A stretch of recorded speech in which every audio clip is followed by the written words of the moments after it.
Phase 1కి సంబంధించి మనం ఎన్ని సబ్జెక్ట్స్ కంప్లీట్ చేసుకోవడం జరిగింది?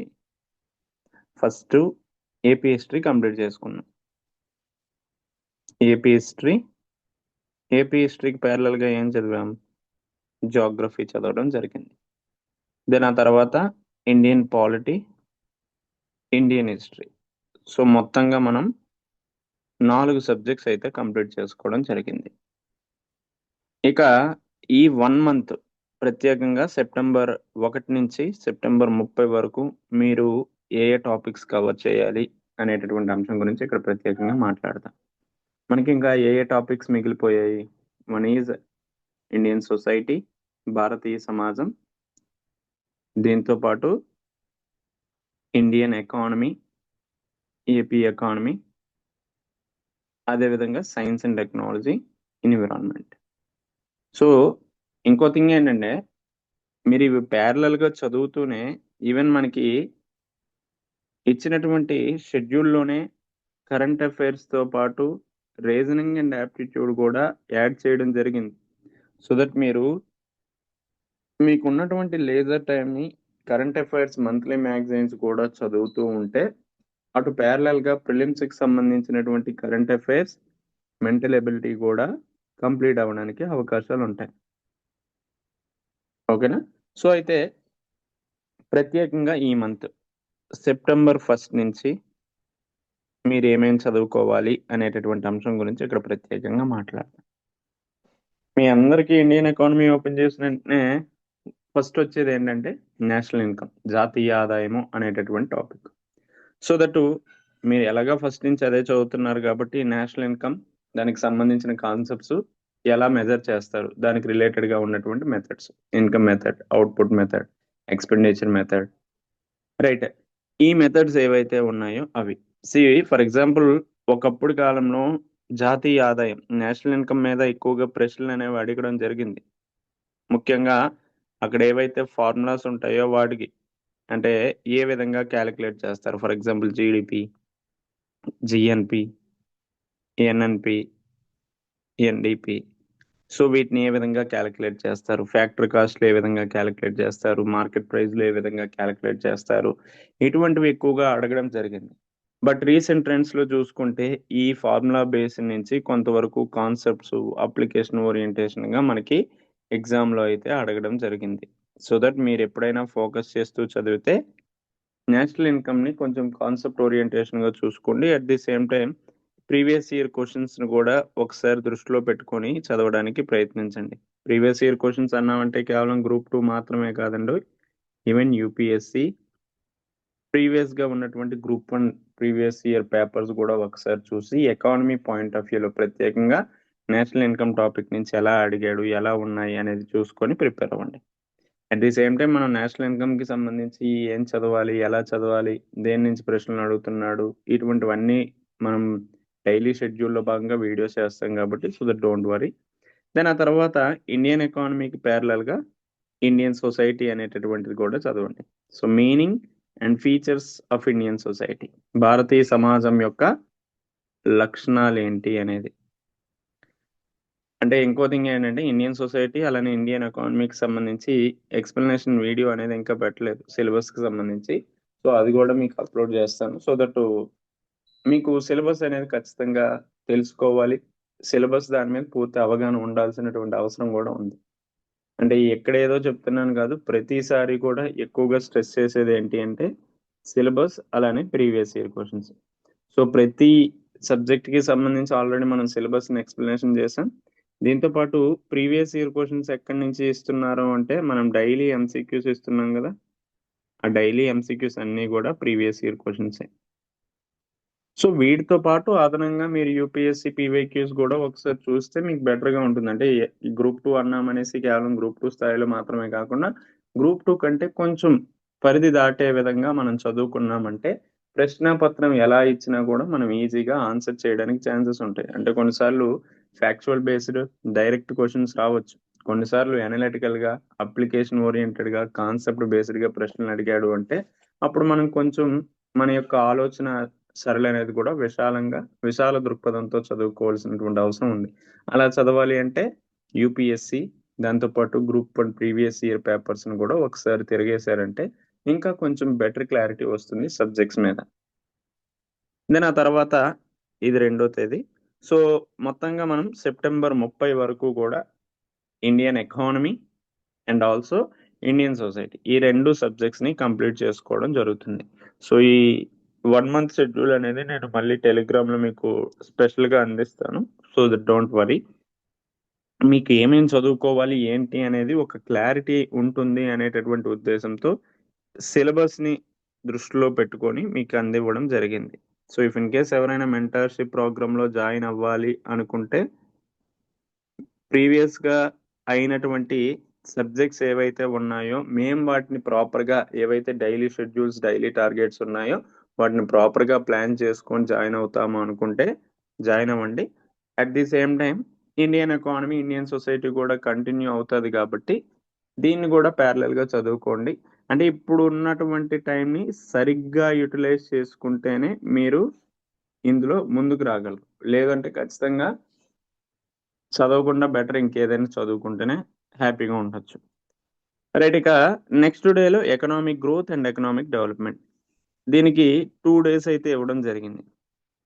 ఎకనామిక్ డెవలప్‌మెంట్ అనేది ముఖ్యంగా మీకు ముఖ్యమైనటువంటి హ్యూమన్ ఇండెక్సెస్ ఏవైతే ఉన్నాయో వాటి మీద మీకు ఎక్కువగా అడగడం జరిగింది.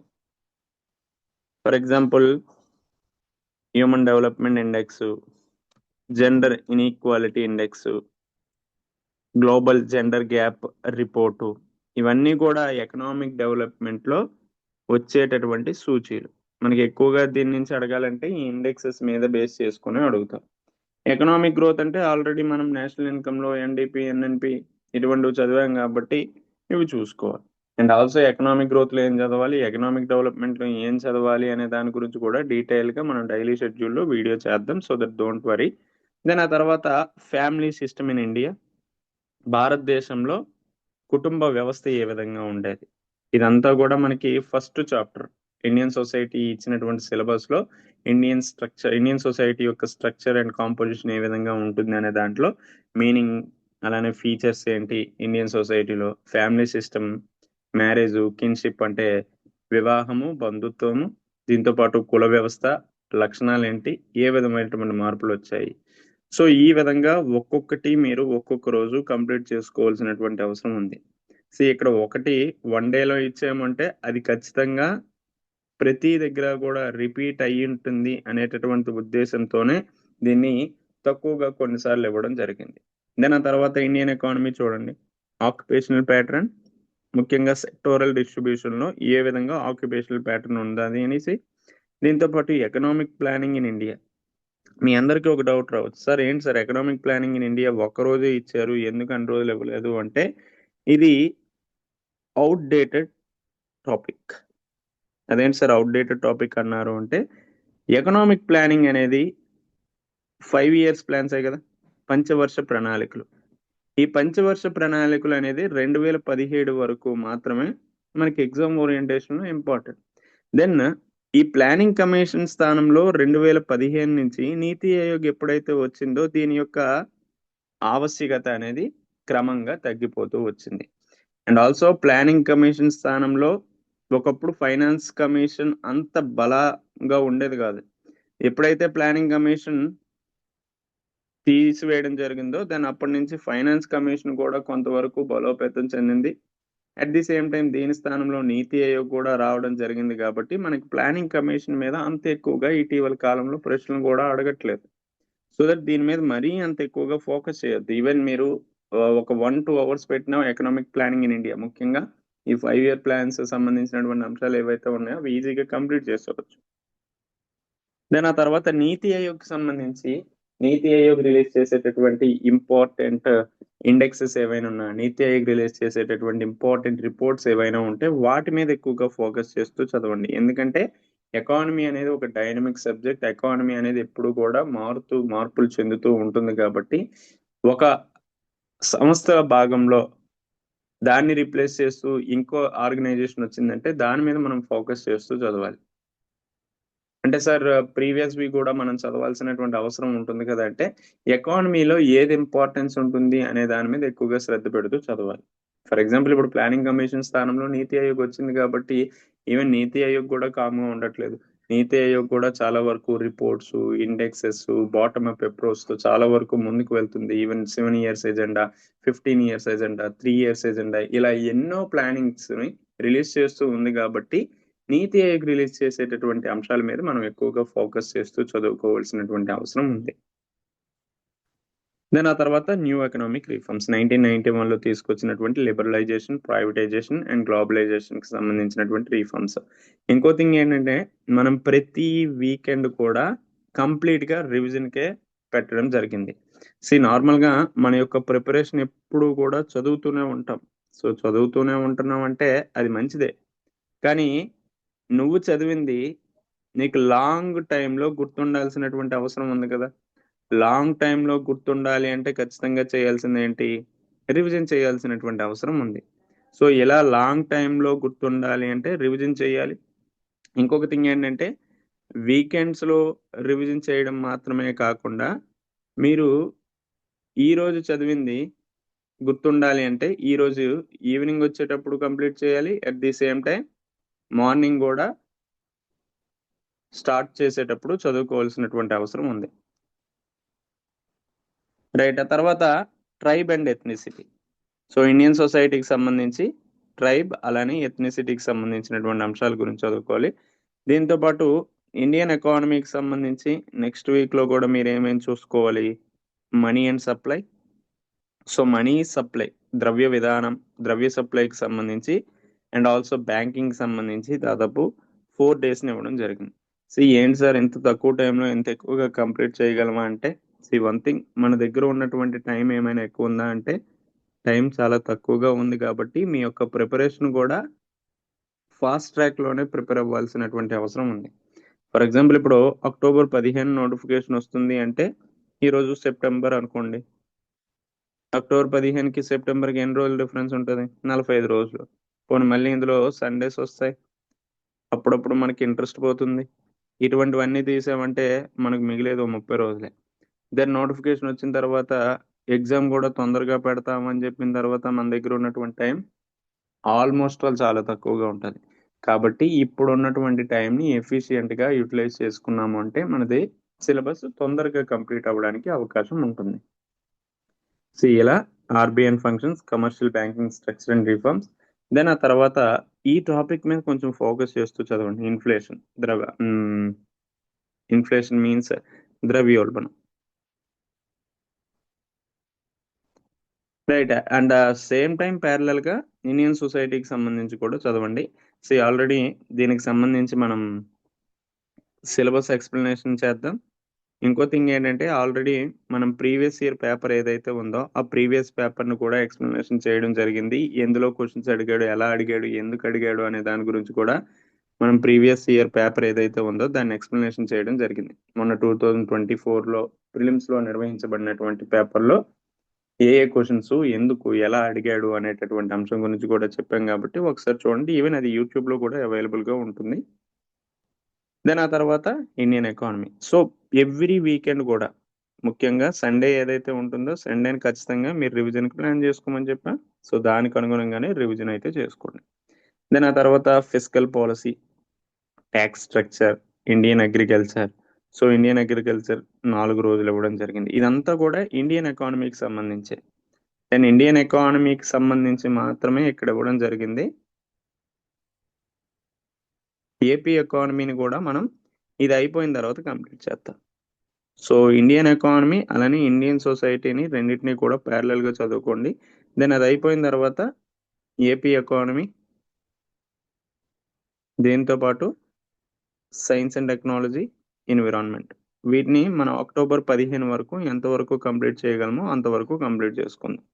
ఇంకో థింగ్ ఏంటంటే మీరు ప్యారలల్ గా వీటితో పాటు మంత్లీ మ్యాగజైన్స్ కూడా చదువుకోవాల్సినటువంటి అవసరం ఉంది, ప్రత్యేకంగా కరెంట్ అఫైర్స్ కి సంబంధించి. ఇలా చదివితే మీకు ఏమవుతుంది?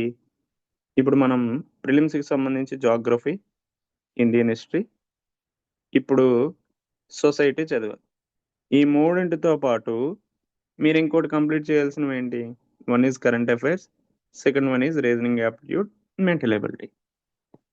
సో ఈ 3 చదవడం మాత్రమే కాకుండా వీటిని కూడా ప్యారలల్‌గా చదివారు అంటే వన్స్ నోటిఫికేషన్ వచ్చిన తర్వాత అంటే అక్టోబర్ 15 వచ్చిన తర్వాత మీ యొక్క ఫోకస్ అంతా కూడా కంప్లీట్‌గా రివిజన్ మీదే పెట్టుకోవచ్చు. సో దట్ ఇలా మీరు ప్లాన్ చేసుకొని చదువుకోవాల్సినటువంటి అవసరం ఉంది. సో ఇఫ్ ఇన్ కేస్ ఏమైనా డౌట్స్ ఉన్నా యూట్యూబ్‌లో కింద కామెంట్ సెక్షన్‌లో అడగండి. అట్ ది సేమ్ టైమ్ ఈ వీడియోని మన కోర్స్‌లో యాప్‌లో కూడా పెడతాను. అట్ ది సేమ్ టైమ్ దీనికి సంబంధించి డైలీ షెడ్యూల్, డైలీ టార్గెట్స్‌తో పాటు ఏమేం చదవాలి, ఎలా చదవాలి అనే దాని గురించి కూడా డిస్కస్ చేద్దాం. దీంతో పాటు సిలబస్ ఎక్స్‌ప్లనేషన్ గూడా చేయలేదు. ఆ సిలబస్ ఎక్స్‌ప్లనేషన్ వీడియో కూడా చేస్తాను. Specially for society and also economy of India and AP. If in case mostly మీరు ప్రీవియస్ సబ్జెక్ట్స్ గూడా కంప్లీట్ చేసుకోండి. కంప్లీట్ చేసుకోకపోతే మాక్సిమం కంప్లీట్ చేసుకోవడానికి ప్రయత్నించండి. ఎందుకంటే మనకున్నటువంటి టైం తక్కువ కాబట్టి ప్రాపర్‌గా ప్లాన్ చేసుకొని స్టడీ చేయండి.